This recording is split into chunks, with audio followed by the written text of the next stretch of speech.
जय श्री राम बच्चों। जय Shri Ram. Class 11 chemistry chapter 2 structure of atom chapter खत्म होने की कगार पे है। लास्ट क्लास में मैंने तुम लोगों को 4 क्वांटम नंबर्स के बारे में बताया था, जिसमें से हम लोग 2 क्वांटम नंबर के बारे में पढ़ चुके हैं। प्रिंसिपल क्वांटम नंबर जिसको हम n से डिनोट करते हैं, n की वैल्यू 1 2 3 4 5 कुछ भी हो सकती है, 0 नहीं हो सकती। और इसके अलावा मैंने तुम्हें एजीमुथल क्वांटम नंबर के बारे में भी बताया था, जिसको हम लोग L से डिनोट करते हैं। याद है कि भूल गए? तो उसी के बारे में आज हम लोग कंटिन्यू करने जा रहे हैं। एजीमुथल क्वांटम नंबर,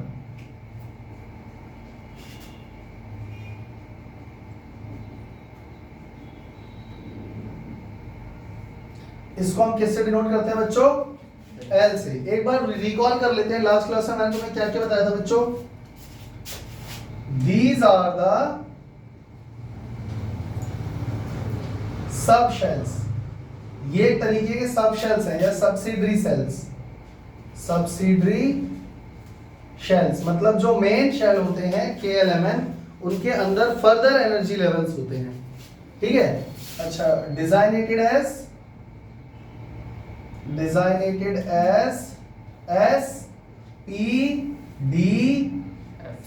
SPDFG, इस तरीके से इनका नाम होता है। और इसका मैंने एक टेबल भी बनाया था, जरा याद करो। L और ऑर्बिटल, अगर L की वैल्यू 0 है तो कौन सा ऑर्बिटल होगा? वो S। L की वैल्यू 1 है तो P, L की वैल्यू 2 है तो D, 3 है तो F। इसी तरीके से चलता रहता है। याद है कि भूल गए? L की वैल्यू कैसे फाइंड करते हैं बच्चों? L की वैल्यू 0 से लेकर 1 2 3 कहां तक जाती है? n-1 तक। समझ में आ गया? समझ में आ गया? ये सब हम पढ़ चुके हैं। अच्छा, इसको हम लोग एंगुलर क्वांटम नंबर भी बोलते हैं। ऐसा इसलिए क्योंकि यहां से हमको एंगुलर मोमेंटम का फॉर्मूला भी मिलता है। एंगुलर मोमेंटम क्या फॉर्मूला बताया था बच्चों मैंने? h/4π√L×L+1। तो L की मदद से आपको एंगुलर मोमेंटम भी पता चल जाता है। ये सब चीजें हम लोग लास्ट क्लास में पढ़ चुके हैं। हाँ या ना? आज मैं तुम्हें ना शेप्स के बारे में बताने जा रहा हूँ। देखो बच्चों, हमारे पास 4 ऑर्बिटल है। S ऑर्बिटल, अभी मैं तुम्हें जो भी समझा रहा हूँ ना, जो भी लास्ट क्लास से मैंने समझाया था, जो भी आज मैं समझा रहा हूँ, ये एज इट इज रट लो। जो भी मैं तुम्हें बता रहा हूँ एज इट इज याद कर लो। ये पूरी थ्योरेटिकल थ्योरी है। समझ में आ गया? इसको अप्लाई कैसे करना है वो आपको तब समझ में आएगा जब हम लोग इलेक्ट्रॉनिक कन्फिग्रेशन पढ़ेंगे। मतलब एटम के अंदर इलेक्ट्रॉन को फिल करने के लिए उसको क्या बोलते हैं? Electronic configuration. तब काम आएंगी ये सारी चीजें। अभी इसको एज इट इज रट लो। तो बच्चों, S ऑर्बिटल की शेप कैसी होती है? स्फेरिकल। S ऑर्बिटल की शेप कैसी होती है? स्फेरिकल। पहला पॉइंट। दूसरा पॉइंट, इसके लिए L की वैल्यू क्या होती है? 0। समझ में आ गया? इसमें एक और बात याद कर लो, इसमें सिर्फ एक बॉक्स बनाते हैं। एक बॉक्स का मतलब होता है ऐसे डब्बा बनेगा एक छोटा सा। और दरअसल इसको बॉक्स नहीं बल्कि हम क्या बोलते हैं? ऑर्बिटल। यानी S ऑर्बिटल के अंदर एक ही बॉक्स बनेगा। और ये बात भी याद रख लेना, एक बॉक्स के अंदर सिर्फ 2 ही इलेक्ट्रॉन आ सकते हैं, 2 से ज्यादा नहीं आ सकते। तो अब मुझे बताओ मैक्सिमम नंबर ऑफ इलेक्ट्रॉन्स कितने हो गए? Maximum number of electrons in S orbital. S orbital में मैक्सिमम कितने इलेक्ट्रॉन आएंगे? 2 बस। क्योंकि S ऑर्बिटल में एक ही बॉक्स बनेगा, एक ही ऑर्बिटल आता है। और एक बॉक्स में कितने इलेक्ट्रॉन आते हैं? 2। अब ये कहां से आया, क्यों आया, क्या रीजन है इसके पीछे? अभी हमें उसके पीछे नहीं भागना है। ये जो भी बता रहा हूं एज इट इज इसको आप रट लो। जब इलेक्ट्रॉनिक कन्फिग्रेशन हम पढ़ेंगे ना, और अभी आगे और भी बहुत सारे रूल्स और लॉज आएंगे, तब समझ में आएगा। ठीक है भाई? अच्छा, S ऑर्बिटल की शेप कैसी है बच्चों? स्फेरिकल। मतलब अगर मान लो ये न्यूक्लियस है, ये अपना ये y एक्सिस है, ये x एक्सिस है और ये z एक्सिस है। x axis, y axis, z axis, ये अपना न्यूक्लियस है। तो न्यूक्लियस के अराउंड इलेक्ट्रॉन कहां पर हो सकता है? कहीं भी हो सकता है एस ऑर्बिटल में, तो ये इसकी इलेक्ट्रॉन प्रोबेबिलिटी है। भाई ऑर्बिटल की बात कर रहे हो ना, तो ऑर्बिटल अगर बोल रहे हो तो आप ये नहीं कह सकते कि इलेक्ट्रॉन यहां पर होगा। ऑर्बिटल की डेफिनेशन ये है कि probability to find an electron is maximum in that region. तो अगर आप एस ऑर्बिटल बोल रहे हो तो वो कोई ऐसा स्पेस रहा होगा जहां पे इलेक्ट्रॉन को फाइंड करने की प्रोबेबिलिटी सबसे ज्यादा है। तो न्यूक्लियस के अराउंड इलेक्ट्रॉन फाइंड करने की प्रोबेबिलिटी सबसे ज्यादा अगर आप एस ऑर्बिटल में ढूंढ रहे हो तो उसकी शेप बच्चों कैसी बन गई है बताना जरा। ये कैसी बन गई? स्फेरिकल। अगर नहीं समझ में आ रहा तो देखो एक बुक में पिक्चर दी हुई है चैप्टर 2 के लास्ट में। देखो यहां पर एक पिक्चर दी हुई है, ये देखो मिला? आप देख सकते हो यहाँ पे 1s ऑर्बिटल और 2s ऑर्बिटल दोनों के बारे में दिया हुआ है, ये देखो मिला? तो 1s ऑर्बिटल हो या 2s ऑर्बिटल हो, कोई भी ऑर्बिटल हो, s ऑर्बिटल की अगर बात हो रही है तो उसकी शेप क्या होगी? स्फेरिकल। याद रहेगा। और आपको ये भी याद रखना है s ऑर्बिटल के लिए l की वैल्यू 0 होती है, एक ही बॉक्स बनता है और मैक्सिमम 2 इलेक्ट्रॉन आते हैं। That's it. समझ में आ गया? चले आगे। अब हम लोग बात करने जा रहे हैं p ऑर्बिटल।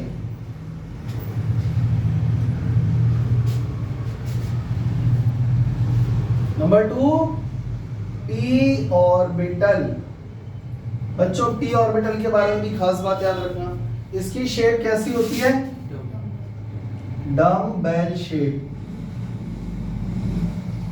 अच्छा, p ऑर्बिटल में तुम्हें ये बात याद रखनी है कि इसमें l की वैल्यू क्या होती है बच्चों? 1। चेक कर लो, l की वैल्यू 1 होती है तो उसको बोलते हैं p ऑर्बिटल। बच्चों p ऑर्बिटल में 3 बॉक्स बनेंगे, मतलब कि 3 डब्बे बनेंगे। इन डब्बे या बॉक्स को क्या बोलते हैं? अरे इसी को ऑर्बिटल बोलते हैं। यानी p ऑर्बिटल के अंदर फर्दर 3 ऑर्बिटल हैं और एक का नाम है px, एक का नाम है py, एक का नाम है pz। समझ में आ गया? देखो p की वैल्यू क्या है, सॉरी l की वैल्यू अगर 1 होगी तो उसको p ऑर्बिटल बोलेंगे। तो आपको ये बात याद कर लो, दिमाग में फिट कर लो कि p ऑर्बिटल में 3 फर्दर ऑर्बिटल होते हैं और 3 बॉक्स कह लो या 3 डब्बे कह लो, और हर ऑर्बिटल, हर बॉक्स या हर डब्बे में मैक्सिमम कितने इलेक्ट्रॉन आ सकते हैं? 2। तो बताओ p ऑर्बिटल में टोटल नंबर ऑफ इलेक्ट्रॉन कितने आ सकते हैं? Maximum number of electrons in p orbital कितने हो गए बच्चों? 6 हो गए। अब बच्चों अगर इसकी शेप की बात करें तो कैसा ड्रॉ होगा ये? जल्दी बताओ। डंबल जानते हो क्या होता है? वो जिससे आप वेट उठाते हो वो वाला। फिर डंबल शब्द का मतलब होता है टोटल वजन एंड्स पे है, यही होता है डंबल। अरे इसी से तो बॉडी बनाते हो। तो डंबल नाम पता है किस शेप को दिया गया है? जब सारा वजन एंड्स पे हो, लास्ट में हो। समझ गए? तो कुछ ऐसी ही इसकी शेप है। तो देखो बच्चों यहाँ पे 3 ऑर्बिटल है, px, py और pz। इसका नाम px इसलिए रखा गया है क्योंकि ये 3 एक्सिस है ना अपने, देखो y axis, x axis, z axis. तो ये जो p ऑर्बिटल है ये कहां पर है?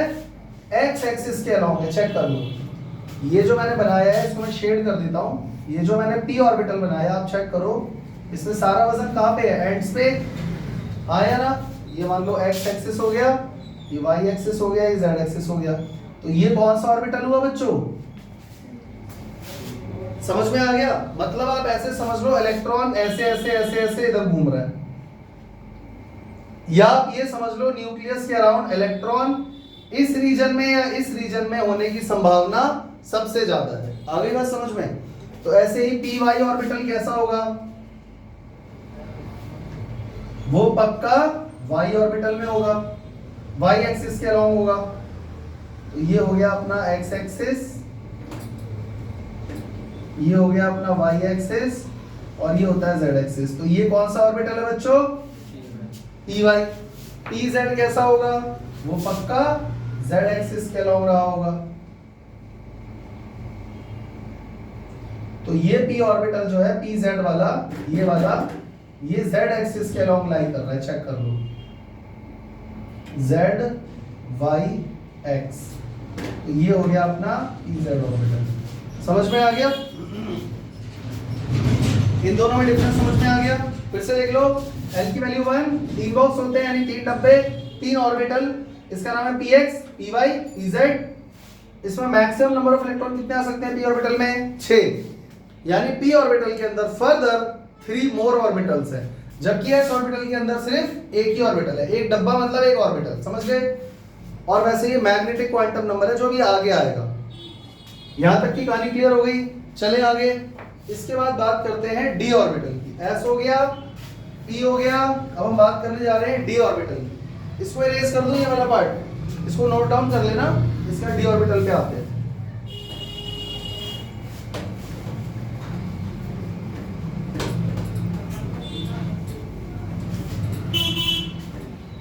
अब हम क्या पढ़ने जा रहे हैं बच्चों? d orbital. d ऑर्बिटल की शेप बच्चों कैसी होती है? Double dumbbell, double dumbbell shape. इसमें L की वैल्यू क्या होती है बच्चों? चेक करो, D में L की वैल्यू क्या होती है? 2। बच्चों d ऑर्बिटल के अंदर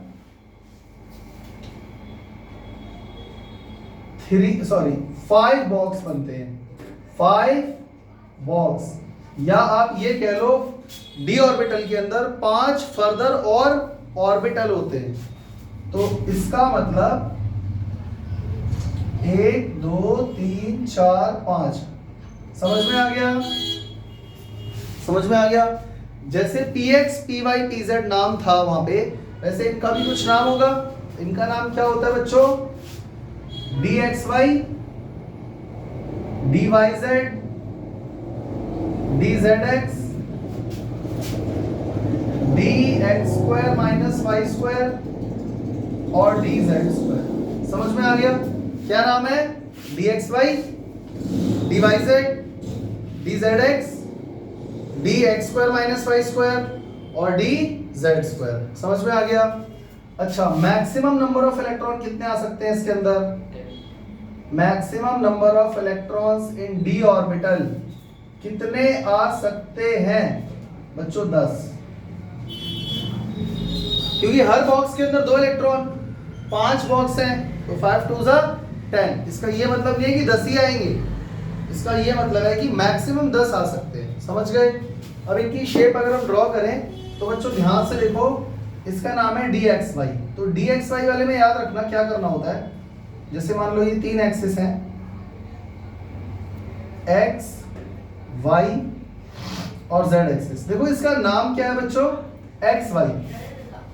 नाम में x और y दोनों आ रहा है, पर जो ऑर्बिटल होगा, यानी डबल डम्बल का मतलब क्या है? 2 डम्बल शेप बनने वाली है, तो ना ही वो x एक्सिस में होगा, ना ही वो z y में होगा। dxy का मतलब है कि जो 2 डम्बल शेप बनने वाली है, ना ही वो x एक्सिस के अलॉन्ग है और ना ही वो y एक्सिस के अलॉन्ग है, बल्कि उन दोनों के बीच में है। तो चेक करना, 1 और 2। बच्चों ये जो मैंने डबल डम्बल बनाया है, जरा चेक करो, इसका नाम तो dxy है। क्या ये x और y एक्सिस पे लाई कर रहा है? नहीं कर रहा, बल्कि उसके बीच में कहीं कर रहा है। ऐसे ही अगले वाले का नाम है dyz। तो ये कैसा बनेगा?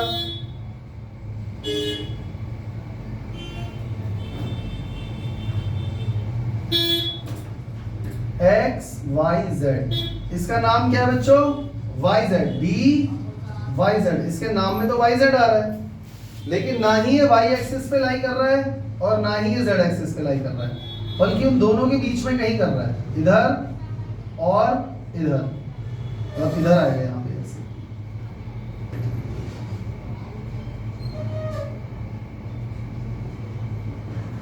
अब जरा चेक करो, इसका नाम क्या था? dyz।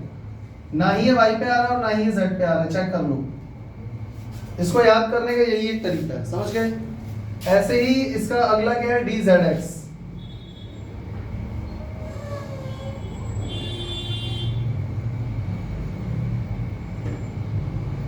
x y z। अब इसका नाम है dzx। तो ना ही z पर आएगा ना ही x पर आएगा, बल्कि उनके बीच में कहीं आ जाएगा। एक इधर बना दो और एक इधर बना दो। समझ में आ गया? कितने बन गए ऑर्बिटल? 3। अब 2 बचे हैं। अब जिनमें स्क्वायर आता है ना, देखो x square minus y square और z स्क्वायर वाला, इसमें क्या है जरा ध्यान से देख लेना। x y z b x square minus y square. जब स्क्वायर स्क्वायर आ जाए ना तो समझ जाना जो भी x और y लिखा हुआ है ना उन दोनों एक्सिस पे लाई करेगा। तो यहाँ पर ये x एक्सिस पे भी लाई करेगा और y पे भी करेगा। ऐसा क्यों हो गया बच्चों? क्योंकि यहाँ स्क्वायर लगा हुआ है। समझ में आ गया? तो जब स्क्वायर लगा होगा तो उस टाइम पे क्या करोगे, जिस एक्सिस का भी नाम लिखा हुआ है उसी पे ऑर्बिटल को लाई करवा देना। क्लियर हो गया? और यहाँ पर लास्ट में क्या है, dz स्क्वायर। तो समझ ही होगे dz स्क्वायर। यह है x, यह है y, यह है z। तो z में dz स्क्वायर है ना, तो ये z एक्सिस पे आ जाएगा। इसमें एक डंबल बनता है और एक रिंग बनती है ऐसे करके। समझ में आ गया? ये हमारे पास पांचों शेप आ गई d ऑर्बिटल की। कोई दिक्कत? इसके बाद आता है f ऑर्बिटल। f ऑर्बिटल में l की वैल्यू क्या हो जाएगी? 3। उसकी शेप आपको नहीं पढ़नी, नहीं ड्रॉ करनी, बहुत कॉम्प्लिकेटेड है। और उसमें बॉक्स कितने बनते हैं बच्चों? 7। और नंबर याद कर लो ना। देखो s ऑर्बिटल में 1 था, p में कितने आ गए? 3, d में कितने आ गए? 5, f में कितने आएंगे? 7। शेप आपको याद ही नहीं करनी, यहां तक करनी है बस। कोई दिक्कत? समझ में आ गया? चले आगे।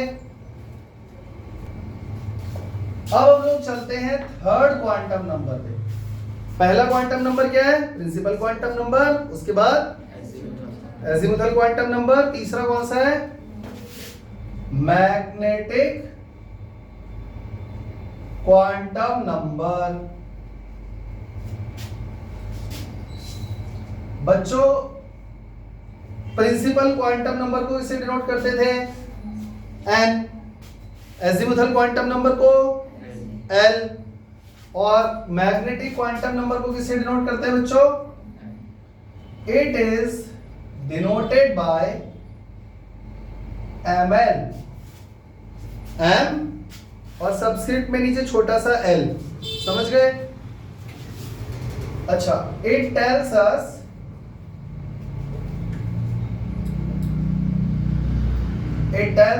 about the shape and orientation of orbitals। ये हमें ओरिएंटेशन और शेप बताता है ऑर्बिटल की। समझ में आ गया? It also tells us about the number of orbitals। देखो अभी अभी मैंने तुम्हें बोला था s ऑर्बिटल के अंदर एक ऑर्बिटल आता है, p के अंदर कितने आते हैं? 3, और d के अंदर 5। ये तो मैंने जबरदस्ती रटवा दिया ना, रीजन तो दिया नहीं कोई। तो किसके अंदर कितने फर्दर ऑर्बिटल आएंगे ये कौन बताएगा? वो हमें ये मैग्नेटिक क्वांटम नंबर ही बताता है। समझ में आ गया? इसीलिए मैंने लिखा है tells us about the number of orbitals. तो वो यहां से पता चलेगा। ठीक है भाई? तो इसकी वैल्यू कैसे फाइंड करोगे? ml की वैल्यू कहां से आएगी बच्चों? सबसे पहले n आएगा प्रिंसिपल क्वांटम नंबर, उसकी मदद से आएगा l यानी एजीमुथल क्वांटम नंबर, और जब आपके पास l आ जाएगा तब आपके पास ml आएगा। यानी ml की वैल्यू किससे निकलेगी? l से। इसकी वैल्यू -l से लेकर 0 से होते हुए +l तक जाती है। आ गई बात समझ में? नहीं आई ना? या आपको और अच्छे से तब आएगी समझ में जब मैं यहाँ पर एक पूरा प्रॉपर टेबल बना दूंगा। करें शुरू। लेकिन मैं सोच रहा हूँ कि क्यों ना इसी के साथ चौथा क्वांटम नंबर भी खत्म करवा दूं। इसके बाद चौथा क्वांटम नंबर आता है बच्चों स्पिन क्वांटम नंबर।